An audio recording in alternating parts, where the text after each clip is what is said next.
Hello friends, welcome back to my channel Focus Study में आपका स्वागत है। फ्रेंड्स, आज का जो टॉपिक है वो है करिकुलम स्टडी।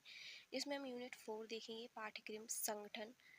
इसमें लॉन्ग आंसर देखेंगे। फ्रेंड्स, यदि आप मेरे चैनल पर न्यू है तो प्लीज़ चैनल को सब्सक्राइब कर लें, जिससे आपके पास वीडियो की नोटिफिकेशन पहुँच सके।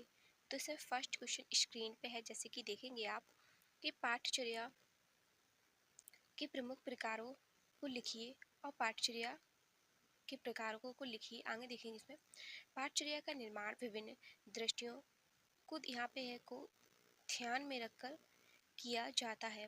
पाठचर्या का निर्माण दार्शनिक पृष्ठभूमि में किया जाता है। सेलर तथा विलियम इधर आगे देखेंगे, इन्होंने कहा है कि पाठचर्या के आयोजन को स्पष्ट करते हुए इन्होंने लिखा है कि पाठचर्या आयोजन वह ढांचा है या संरचना है जिसका प्रयोग हम विद्यालय में उनके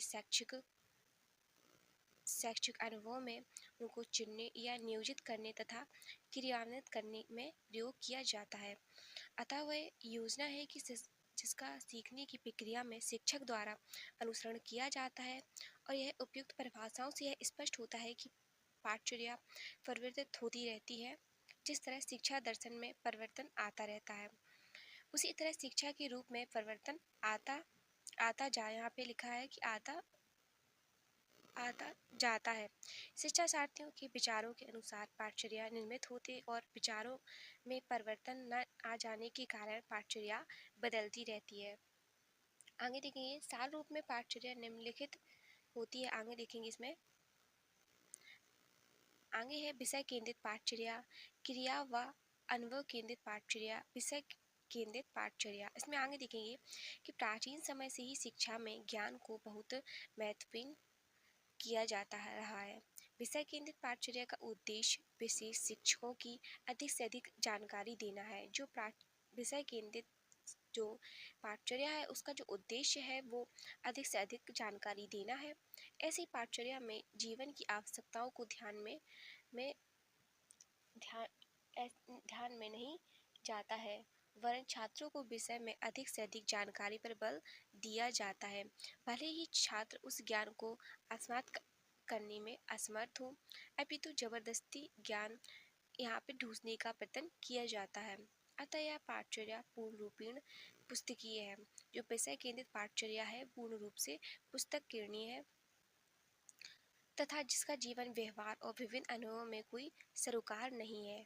प्राचीन यूनानों के धनी तथा उच्च वर्ग के लोग अपने अवकाश के समय का सदुपयोग करने के लिए शिक्षा प्राप्त करते थे। आगे इसमें देखेंगे, इसलिए जीवन निर्वाह के साधनों का शिक्षा से कोई संबंध नहीं है। सिर्फ व्यक्ति के सांस्कृतिक विकास के लिए शिक्षा का उपयोग किया जाता था। नेक्स्ट इसमें देखेंगे क्रिया या अनुभव केंद्रित पाठचर्या। इसमें आगे देखेंगे कि बालक स्वभाव से ही चंचल तथा क्रियाशील होते हैं। जो बालक है वो बचपन से ही चंचल और क्रियाशील होते हैं। अगर बालक की यह सक्रियता को विकसित करने का पूर्ण अवसर मिले तो बालक की नैसर्गिक प्रवृत्तियों को पूर्ण विकास होता है। अंतःक्रिया केंद्रित पाठचर्या अत्यधिक फलदायी होती है, क्योंकि इसमें बालक की रुचि का बहुत ध्यान रखा जाता है। यह क्रिया का आधार मानती है। प्रसिद्ध जो शिक्षा शास्त्री है जॉन डीवी, उन्होंने बताया है कि इस पाठचर्या की प्रबल सार्थक पाठचर्या में अत्यधिक लोकप्रिय है, क्योंकि इस बालकों की आवश्यकताओं पर समुचित रूप से ध्यान देती है। इसमें आगे देखेंगे, इसमें जो आगे है कि डीवी है इस बात से बिल्कुल सहमत नहीं है। जो डीवी है वह इस बात से बिल्कुल सहमत नहीं है, क्योंकि इस बात से बिल्कुल सहमत नहीं है क्योंकि ज्ञान क्रिया का मार्गदर्शन है, किंतु ज्ञान क्रिया का मार्गदर्शन है। आगे देखेंगे, किंतु उनके अनुसार यहाँ पे है उनके अनुसार ज्ञान क्रिया का परिणाम है। क्रिया यहाँ पे ज्ञान है, ज्ञान का स्रोत है। क्रिया अनुभव के पूर्व होती है, अतः डीवी के अनुसार अनुभव तथा ज्ञान सीखना क्रिया के परिणाम है। इस प्रकार डीवी और ज्ञान अनुभव में कोई विशेष यहाँ पे अंतर नहीं मानते हैं। इनके अनुसार ज्ञान व अनुभव से प्राप्त होता है, अनुभव क्रिया द्वारा उत्पन्न होती है। इसलिए डीवी ने इसे अनुभव प्रधान पाठचर्या कहा है। जो केंद्रित पाठचर्या है, डीवी ने उसे अनुभव प्रधान पाठचर्या कहा है। यह पाठचर्या क्रिया अनुभव पर आधारित होती है। वर्तमान शिक्षा बाल केंद्रित होती है, इसलिए इसे बालक को महत्व प्रदान किया जाना चाहिए। इस शिक्षा में बालक को महत्व प्रदान किया जाना चाहिए क्योंकि शिक्षा बालक को प्रेरणा प्रदान करती है। इसमें शिक्षक को मार्गदर्शन जरूरी है। डीवी के अनुसार शब्द ज्ञान की तुलना में क्रिया के माध्यम से स्वानुभव प्राप्त होने वाला ज्ञान में अधिक प्रभावशाली होता है। आगे इसमें देखेंगे, नेक्स्ट इसमें जो क्वेश्चन बनता है वो बनता है कि पाठचर्या की अवधारणा स्पष्ट कीजिए और शिक्षा के नवाचारों के क्षेत्र का उल्लेख कीजिए। तो इसमें जो आगे देखेंगे हम पाठचर्या की अवधारणा, उसमें देखेंगे कि पाठचर्या को अवधारणा, जो पाठचर्या यहाँ पे की है, पाठचर्या की अवधारणा के विषय में प्रायः मतों का अभाव पाया जाता है, जिसका कारण पाठ्यक्रिया का नामकरण है। पाठ्यक्रम को सिलेबस या पाठचर्या या कोर्स ऑफ स्टडी, अध्ययन विषय वस्तु जैसे विभिन्न नामों से इसे संबोधित करते हैं। पाठ्यक्रम के लिए प्रचलित ये विभिन्न संदर्भ तथा अर्थों, यहाँ पे अर्थों को प्रकट करते हैं।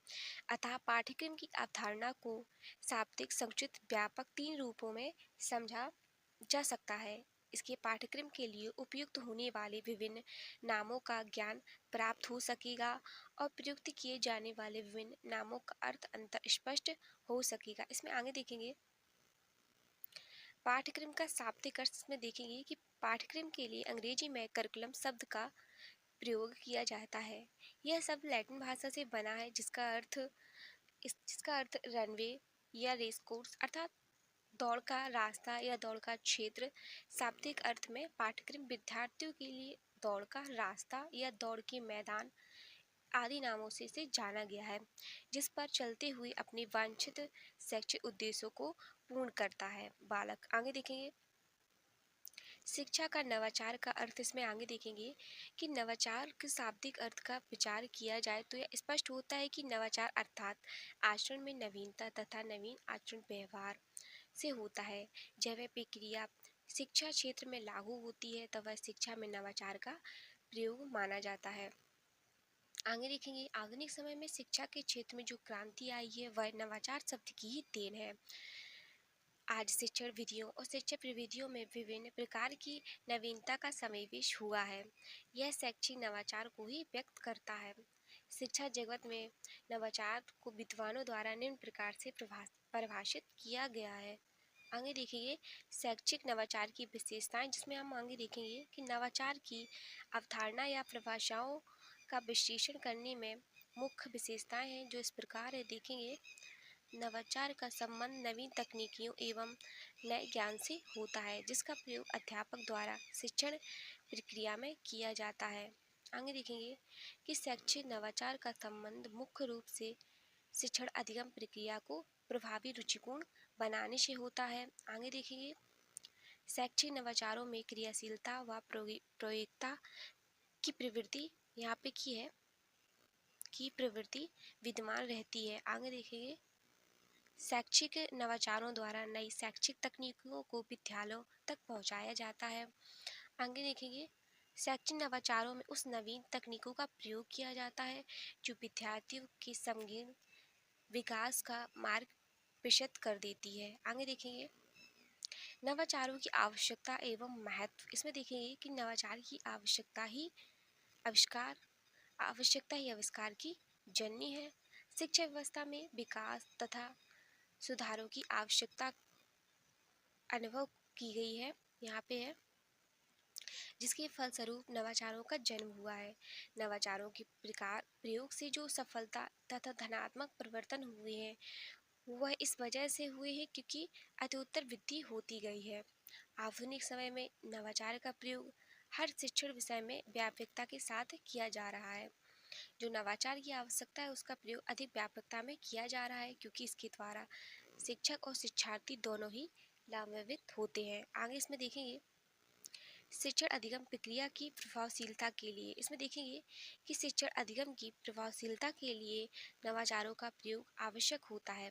प्राचीन काल में शिक्षण अधिगम प्रक्रिया में व्यापक अध्यापक का है वो महत्वपूर्ण स्थान है, क्योंकि शिक्षार्थियों का जो स्थान है वह गौण होता था। जो शिक्षण अधिगम प्रक्रिया की जो प्रभावशीलता है उसमें जो शिक्षक है उसका स्थान महत्वपूर्ण होता था और जो शिक्षार्थी उसका स्थान गौण होता था। शिक्षार्थी एक मूर्ख श्रोता की तरह शिक्षक के विचारों को सुनता था। इस व्यवस्था में सुधार करने हेतु नवाचारों की आवश्यकता को महसूस किया गया है। नवाचारों के प्रयोग से शिक्षण अधिगम प्रक्रिया में प्रभावशीलता उत्पन्न हुई है। इस तरह नवाचारों को शिक्षा व्यवस्था में महत्वपूर्ण स्थान प्राप्त हुआ है। आगे इसमें देखेंगे ज्ञान का स्थापित, इसमें देखेंगे कि शिक्षा में नवाचारों के प्रयोग द्वारा पहले छात्रों को प्राप्त ज्ञान कुछ समय के बाद विस्तृत हो जाता है और इसका जो प्रमुख कारण है वो छात्रों को सक्रिय भूमिका न हो पाना। नवाचारों के प्रयोग छात्रों को पूर्ण रूप से क्रियाशील रखने में प्रयत्न करते हैं। आगे देखेंगे जिसके फलस्वरूप छात्रों को ज्ञान अधिक समय तक विस्तृत नहीं होता है। इस ज्ञान में स्थित हेतु शैक्षिक नवाचारों के प्रयोगों को महत्वपूर्ण माना गया है। आगे इसमें देखेंगे नवीन शिक्षण विधियों में ज्ञान के लिए देखेंगे कि नई शिक्षण विधियों का ज्ञान नवाचारों के प्रयोग से ही संभव होता है। शिक्षण व्यवस्था में सूक्ष्म शिक्षण, अनुदेशन तथा दल शिक्षण आदि सभी संपत्तियों को जन्म देने वाले नवाचार को ही है। आगे देखेंगे नवाचार के अभाव में समस्त शैक्षिक प्राचीन शिक्षण विधियों में शिक्षण कार्य करते थे जो कि दोषपूर्ण थी। जो नवाचार का अभाव है इसमें शिक्षण कार्य करते हैं जिससे जो वह दोषपूर्ण होती थी और नवाचारों के प्रयोग द्वारा शिक्षकों द्वारा नई शिक्षण विधियों का प्रयोग होने लगा है, जिसका लाभ शिक्षक तथा शिक्षार्थियों को प्राप्त होने लगा है। आगे देखेंगे इस प्रकार यहाँ पे नवाचार है, नवाचार को शिक्षा व्यवस्था में महत्वपूर्ण स्थान मिला है। आगे इसमें देखेंगे कि शैक्षिक उद्देश्य की प्राप्ति हेतु, इसमें देखेंगे कि शैक्षिक उद्देश्य की प्राप्ति करने हेतु शिक्षा व्यवस्था में अनेक प्रकार के परिवर्तन किए गए हैं। इसमें देखेंगे लेकिन पूर्ण सार्थक व निर्माण दृष्टिगोचर नहीं है। इन उद्देश्यों को प्राप्त करने हेतु नवाचार का प्रादुर्भाव हुआ है तथा शैक्षिक उद्देश्यों की प्राप्ति का मार्ग आसान हो गया है। आगे देखेंगे नवाचार के प्रयोग से जो शिक्षा का उद्देश्य है वह निर्धारित किए गए हैं और उन्हें आसानी से प्राप्त होने लगेंगे। आगे इसमें देखेंगे शिक्षण अधिगम सामग्री के लिए प्रयोग करने के लिए देखेंगे कि प्राचीन काल में शिक्षण अधिगम जो प्रक्रिया में शिक्षण अधिगम सामग्री का प्रयोग नहीं किया जाता था। जो प्राचीन समय में वहाँ पे शिक्षण अधिगम सामग्री के प्रयोग नहीं किया जाता था।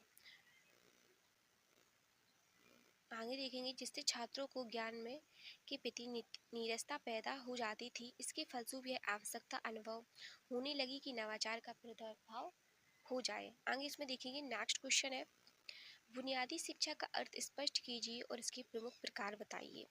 यहाँ पे देखेंगे बुनियादी शिक्षा का अर्थ देखेंगे कि बुनियादी शब्द अंग्रेजी के बेसिक तथा हिंदी आधारभूत शब्दों में फारसी रूपांतरित है। यह शिक्षा विभिन्न कारणों के परिणाम स्वरूप आधारित मानी गई है। यथा देखेंगे आगे यह शिक्षा सामुदायिक जीवन के आधारभूत व्यवसायों से संबंधित है। आगे देखेंगे यह शिक्षा प्रत्येक भारतीय बालक की अनिवार्य आधारभूत शिक्षा स्वीकार की गई। यह शिक्षा सामुदायिक जीवन के आधारभूत व्यवसायों से संबंधित है। आगे देखेंगे यह शिक्षा प्रत्येक भारतीय बालक की अनिवार्य आधारभूत शिक्षा स्वीकार की गई है। आगे देखेंगे इसमें यह शिक्षा भारत की राष्ट्रीय सभ्यता, संस्कृति और शिक्षा संगठन का आधार मानी गई है। आगे देखेंगे इसमें कि यह शिक्षा बालक आधारभूत आवश्यकताओं और अभिरुचियों से घनिष्ठ संबंध स्थापित करती है। आगे इसमें देखेंगे यह शिक्षा प्रत्येक भारतीय स्त्री पुरुष धनी निर्धन हिंदू मुसलमान हरिजन और ब्राह्मण की आधारभूत सामान्य संपत्ति होती है। आगे देखेंगे बुनियादी शिक्षा के गुण देखेंगे इसमें कि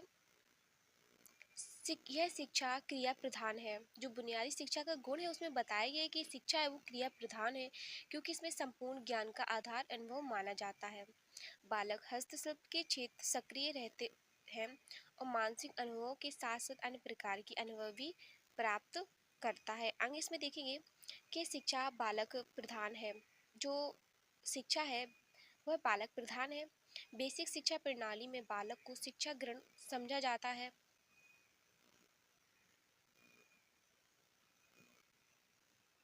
इसकी आवश्यकताओं को ध्यान करना और समझना, उनकी व्यवस्था का करना, पूर्ण करना आवश्यक होता है। आगे देखेंगे, यह शिक्षा विद्यालय और गृह समाज के जीवन में सामंजस्य स्थापित करती है, क्योंकि बालक हस्तक्षेप की शिक्षा प्राप्त करने के कारण जो विद्यालय या गृह और समाज का प्रायः समान वातावरण में पाता है। नेक्स्ट देखिए, यह शिक्षा बालक को आध्यात्मिक आवश्यकताओं को संतुष्ट करती है और उसकी सभी यहाँ पे है सभी शक्तियों का प्रयोग एवं विकास करती है और उसे अपने सामाजिक जीवन का पूर्णता के आनंद का अनुभव देती है। नेक्स्ट क्वेश्चन देखेंगे, इसमें बुनियादी शिक्षा के उद्देश्य को लिखिए। बुनियादी शिक्षा के उद्देश्य देखेंगे, आर्थिक उद्देश्य इसमें देखेंगे। बुनियादी शिक्षा में आर्थिक उद्देश्य दो आशय है। इसमें देखेंगे कि बालकों द्वारा बनाई जाने वाली वस्तुओं में विद्यालय में व्यय आंशिक प्राप्ति करना। नेक्स्ट है बुनियादी शिक्षा प्राप्त करने के पश्चात बालक का बड़े होकर किसी उद्योग के द्वारा अपनी आवश्यकताओं की पूर्ति किया जाना।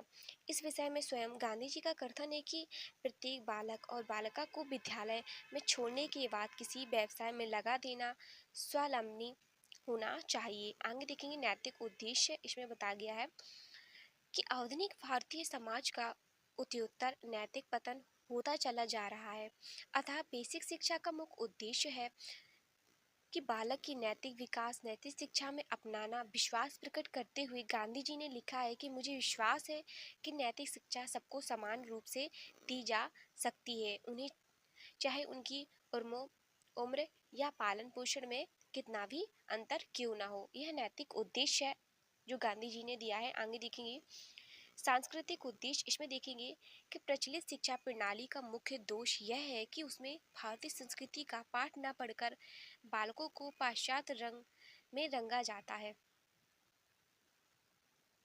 परिणाम स्वरूप वे अपनी परंपरा संस्कृति से दूर हो जाते हैं।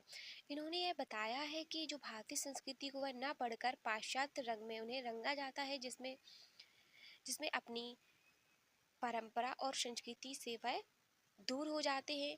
और गांधी जी ने अक्षर ज्ञान से अधिक महत्व शिक्षा के सांस्कृतिक पक्ष को दिया है। इसी उद्देश्य आगे देखेंगे, इसी उद्देश्य द्वारा बेसिक शिक्षा में भारतीय शिल्प को ध्यान में दिया जाता है। आगे देखेंगे, जो भारत इसी स्थान पर बेसिक शिक्षा में भारतीय शिल्पों को स्थान दिया जाता है तथा शिक्षा का भारतीय संस्कृति के अनुरूप बनाया गया है। इसमें आगे देखेंगे, नैतिक उद्देश्य देखेंगे, प्रजातंत्र शासन व्यवस्था में हर व्यक्ति शासन के प्रति उत्तरदायी होता है, राज्य के प्रति उनके कर्तव्य बढ़ जाते हैं। आगे देखेंगे कि उसे उनके अनेक अधिकार भी हो जाते हैं। इन कर्तव्यों तथा अधिकारों को निर्वाह कर सकता है। इसके लिए इस प्रकार की शिक्षा की आवश्यकता होती है जो उनके नागरिकता के गुणों का विकसित करे, और बेसिक शिक्षा इस बात की पूरा ध्यान दिया जाता है। आगे देखेंगे, बेसिक शिक्षा के सिद्धांत देखेंगे जिसमें बताया गया है। देखिए, जनसाधारण की शिक्षा इसमें देखेंगे कि भारत की अधिकतर साधारण जनता अज्ञानता के कूप में पड़ी है, अतः बुनियादी शिक्षा का सर्वप्रथम सिद्धांत जनसाधारणों को शिक्षित बनाना रखा गया है। इस तरह गांधी जी का कथन है कि इनके अनुसार काम किया जा रहा है, जनसाधारण की अशिक्षा भारत का पाप और कलंक है और उसका विनाश किया जाना आवश्यक है। नेक्स्ट में देखेंगे, अनिवार्य एवं निःशुल्क शिक्षा। इसमें देखेंगे कि गांधी जी का भारत के लिए अनिवार्य एवं निःशुल्क शिक्षा में दृढ़ विश्वास था। पराधीन भारत अपने बच्चों के इस प्रकार की शिक्षा व्यवस्था करने में असफल हुआ। आगे देखेंगे कि अतः स्वतंत्रता प्राप्ति के बाद भारतीय संविधान द्वारा यह घोषित कर दिया गया, सभी राज्यों में बच्चों के लिए जब तक वे 14 वर्ष की पूर्ण आयु नहीं कर लेंगे तब तक निःशुल्क एवं अनिवार्य शिक्षा प्राप्त करने का प्रयास किया जाएगा। आगे इसमें देखेंगे स्वावलंबी शिक्षा। इसमें देखेंगे डॉक्टर पटेल के अनुसार बुनियादी शिक्षा दो प्रकार से सम्मिलित होती है। बेसिक शिक्षा में बालक किसी हस्तशिल्प को सीखकर या हस्तशिल्प को अपनी जीवन में निर्वाह का साधन बना लिया जाए, और विद्यालय में बालकों द्वारा बनाई हुई वस्तुओं को विक्रय करके अध्यापकों को वेतन दिया जाए। इस प्रकार बालक भावी तथा विद्यालय जीवन दोनों में अपने ऊपर निर्भर रहकर स्वावलंबी हो सकते हैं। नेक्स्ट इसमें देखेंगे शारीरिक श्रम। इसमें देखेंगे कि बेसिक शिक्षा में शारीरिक श्रम को महत्वपूर्ण स्थान प्रदान किया गया है। इसके 3 लाभ हैं, देखेंगे वो किस प्रकार हैं। इससे बालकों की शिक्षा का व्यय निकल जाता है। आगे है, इसके द्वारा इन्हें व्यवसाय की शिक्षा प्राप्त होती है। नेक्स्ट है, इसमें आत्मविश्वास उत्पन्न होता है और भी शारीरिक श्रम से इसमें जो है, इसमें जो बताया गया है, इसमें उन्हें आत्मविश्वास है वह है उत्पन्न होता है, और वे जो शारीरिक उसमें व्यय है, उसमें उन्हें जो शारीरिक जो श्रम है उनसे उन्हें घृणा होती है। आगे देखेंगे सामाजिक शिक्षा। इसमें देखेंगे बेसिक शिक्षा के द्वारा एक ऐसे नवीन समाज की स्थापना का प्रयत्न किया जा रहा है जो शोषण विहीन हो, जो कैसा हो, शोषण विहीन हो, जिसका आधार न्याय हो, जिसका मूल मंत्र अहिंसा और सत्य हो। अतः बेसिक विद्यालय में बालक का ऐसे समाज में रहने का प्रशिक्षण प्रदान किया जा रहा है। यहाँ पे राइवल लिखते हैं कि विद्यालय की वास्तविक सामाजिक इकाई हो जाता।